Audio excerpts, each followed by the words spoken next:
में मैं behind the lines series में समसामयिक विषय व इतिहास के विषयों को उठाता हूँ। ये विषय ऐसे रहता है जो आमजन से भी इंटरेस्टेड रहते हैं और पीएससी यूपीएससी की तैयारी कर रहे छात्रों के लिए भी अच्छे रहते हैं। आज मैंने विषय लिया है, बड़ा अलग हटकर है लेकिन सबके रुचि का है। यह है भारतवर्ष में कलेक्टर पद का इतिहास व अवधारणा और आज तक ये कैसा बना है, कैसा बना है, किस किस परिस्थिति से गुजरा है यह पद, इसके ऊपर प्रकाश डालूंगा मैं। कलेक्टर का पद जो होता है हमारे यहाँ बड़ा एक रोमांच का और बड़ा इंटरेस्ट का विषय रहता है। सारे लोग कुछ न कुछ पहचान निकालने की कोशिश करते हैं, जिसकी पहचान होती है, रिश्ता होता है, दोस्ती होती है, तो वह बड़ा गौरवान्वित महसूस करते हैं। बहरहाल हम इतिहास में देखो तो मौर्य काल में, हर काल में जिला स्तर, जिला जैसी इकाई हर काल में रहती थी, कहीं छोटी होती थी कहीं बड़ी होती थी। तो मौर्य काल में जो होते थे अधिकारी वो होते थे राजुक और प्रादेशिक। राजुक वो अधिकारी होते थे जो जज का अधिकार देखते थे और लैंड रिकॉर्ड देखते थे, और प्रादेशिक जो होते थे लैंड रेवेन्यू कलेक्ट करते थे और पुलिस का अधिकार था उनके पास। लैंड रेवेन्यू किसको बोलते हैं? उस समय और हमेशा के समय किसी भी सरकार का काम लैंड रेवेन्यू से चलता था, उनको पैसा वहीं से आता था। लैंड रेवेन्यू किसान की फसल का एक निश्चित हिस्सा सरकार लेती थी, जो 1/3, 40%, आधा, 60%, इस तरह से वेरी बदलता रहता था। कोई इसका नियम नहीं था। खराब सरकारें ज्यादा भी लेती थी, अच्छी सरकारें थोड़ा कम लेती थी, ताकि किसानों को भी आय होती रहे। मौर्य काल में राज्यों को प्रादेशिक थे और मौर्य काल के जो आसपास का जो काल है उस समय भी इस तरह के लोग थे। फिर बाद में आया गुप्त काल। गुप्त काल में थे कुमारामात्य और सर्वाधिकारिणी। दक्षिण में देखें तो इलाया, पीना, चीका, इमादी, और सुदूर दक्षिण में देखें तो चोल राज्य में ओलाय नायगम नाम के अधिकारी होते थे। इसके बाद हम आते हैं सल्तनत काल में।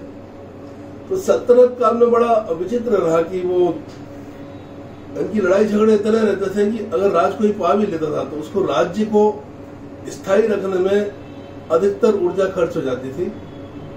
उसको भरोसा नहीं रहता था कि आज उसका राज्य तो कल रहेगा नहीं रहेगा, कल वो कहाँ रहेगा, कौन उसके पड़ोस वाला उसका खास आदमी उसको हटा देगा, उसको मिटा देगा। पर फिर भी कुछ सुल्तान थे जिन लोगों ने कुछ न कुछ स्थापित करने की कोशिश की, और कुछ तो यहाँ की परंपरा भी थी तो उसका भी फायदा मिला। तो इन्होंने दीवान ए मुस्तखराज बैठाया जो प्रादेशिक और केंद्रीय स्तर पर था, और जिला स्तर पर मुहतासिब बैठा है जिसके पास नगरीय पुलिस का अधिकार था, बाजार के नियंत्रण का अधिकार था, नापतोल आदि ये काम देखते थे। छोटे क्षेत्र में एक अधिकारी इन्होंने बनाया था जो सारे अधिकार थे, उसका नाम था शिकदार। इसी शिकदार पद को शेरशाह सूरी ने 1540 से 45 के बीच में काफी अच्छे से इस्तेमाल किया, अच्छे अधिकार दिए। वो काफी जल्दी, सिर्फ 5 वर्ष राज करके मर गया, मृत्यु होगी शेरशाह सूरी की। वो अच्छा एक प्रशासन करता था। बहरहाल फिर मुगल लोग आए, उन्होंने मनसबदारी प्रथा को अपनाया। मनसबदारी में ये होता था कि छोटा छोटा क्षेत्र, जो हम बोल सकते हैं कि आज का हमारा जिला, मनसबदार एक मनसब को नियंत्रित करता था।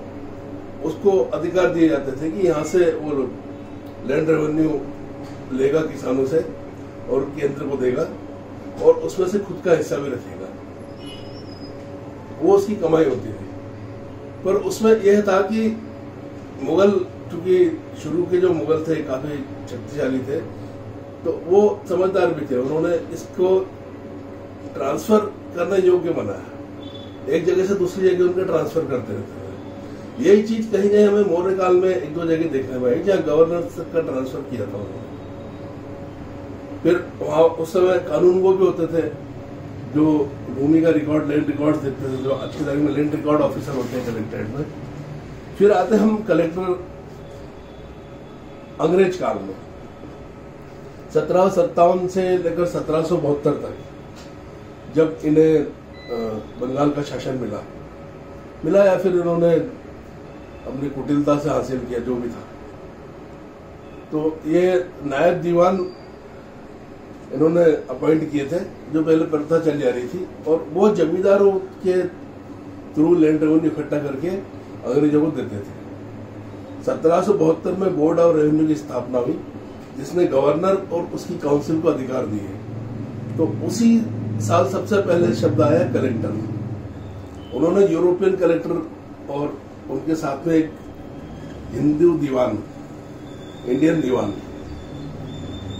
इनका पद स्थापना करी हर जिले में, और इनके थ्रू ये लैंड रेवेन्यू का प्रशासन का इसका संचालन करने लगे। लेकिन क्योंकि ये कलेक्टर थे, ये बाहर के थे और ये सिस्टम नया नया था, तो 1773 में कलेक्टर का पद इन्होंने फिर से हटा दिया। 1781 में फिर से यूरोपियन कलेक्टर बनाए इन्होंने, थोड़े से अधिकार सीमित करके। 1786 में कलेक्टर्स को फिर ज्यादा अधिकार दिए, लैंड रेवेन्यू के कोई डिस्प्यूट हो वो सेटल करने के और लैंड रेवेन्यू कलेक्ट करके आगे पहुंचाने के। उस समय कलेक्टर को लैंड रेवेन्यू में से कुछ प्रतिशत मिलता था। उनके बंगले बहुत बड़े होते थे और ये धीरे धीरे आगे चलते स्टील फ्रेम बनी ब्रिटिश शासन की। इतने अधिकार थे कि ये पद ब्रिटिशर्स ने शुरू में अपने पास ही रखा और भारतीयों को इसमें काफी समय तक नहीं आने दिया।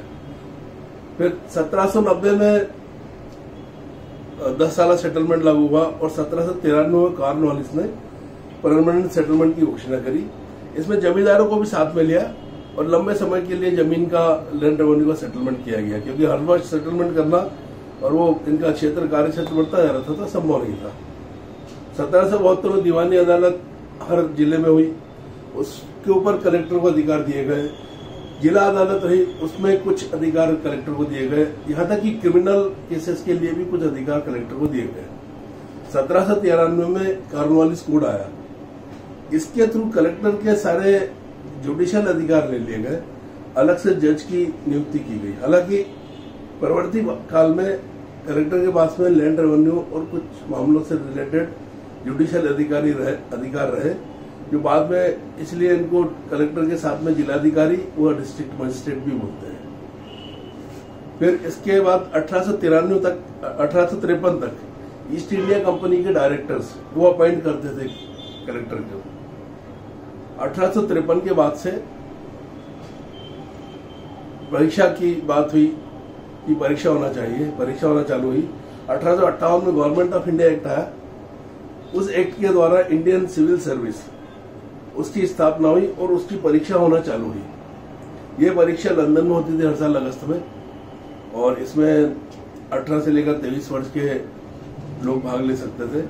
अब चूंकि ये लंदन में होती थी तो भारत से कोई बड़ा मुश्किल से कैसे जाएगा, उस समय जाना भी मुश्किल था, 1 महीना 15 दिन लगते थे। सुएज नहर तो बाद में बनी थी, तो कलेक्टर पद पर ये यूरोपियन लोग ही आते थे। हालांकि सारे ब्रिटिश नागरिक उसमें भाग ले सकते थे, लेकिन सिर्फ यूरोपियन ही आ पाते थे। और एक विचित्र चीज थी उस समय कि इतिहास वगैरह सब भाषा वगैरह की जानकारी तो थी, उसमें परीक्षा में होती थी। घुड़सवारी की भी परीक्षा होती थी, क्योंकि कलेक्टर का कार्य क्षेत्र ऐसा होता था, उस समय कोई गाड़ी घोड़े तो थे नहीं।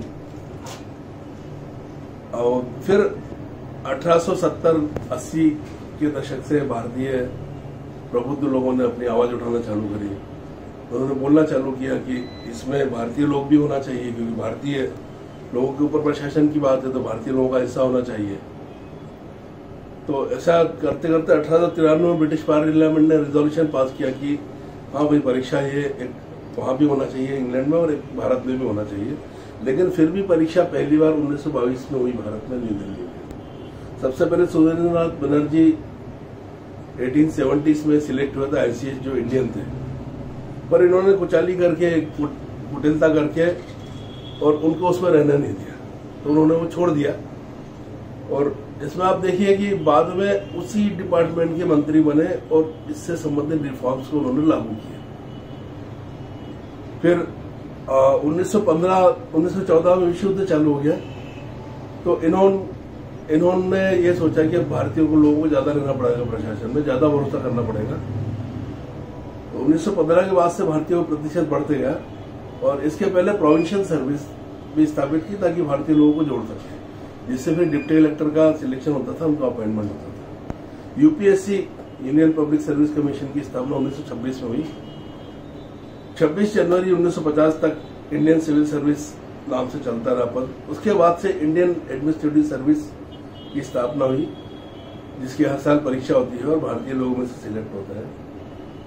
और काफी मेहनत के बाद, काफी कड़ी परीक्षा के बाद में, काफी अच्छी ट्रेनिंग के बाद में ये लोग जिले में आते हैं, महत्वपूर्ण पद निभाते हैं। और इसमें से काफी अच्छे लोग अपने नए नए विचारों से, नई नई ऊर्जा से समाज को, प्रशासन को नई ऊंचाइयों में ले जाते हैं। यहाँ पर एक चीज अंग्रेजों की एक गौर करने लायक है कि जब भारत आजाद हुआ तो जितने इंडियन सिविल सर्विस के थे यूरोपियन, सारे भग गए वापस। एक दो मुश्किल से टिके होंगे 600-700 में से, बाकी सब चले गए। किसी को कोई लगाव नहीं था कि इस देश में प्रशासन कर रहे हैं तो इनको हम थोड़ा समझाएं, चला के जाएंगे। कुछ जज लोग जुडिशरी सर्विस के जरूर टिके रहे। बहरहाल ये जो सारा बताया मैंने, ये कलेक्टर और उसके पद का इतिहास और उसकी अवधारणा भारत की थी। धन्यवाद।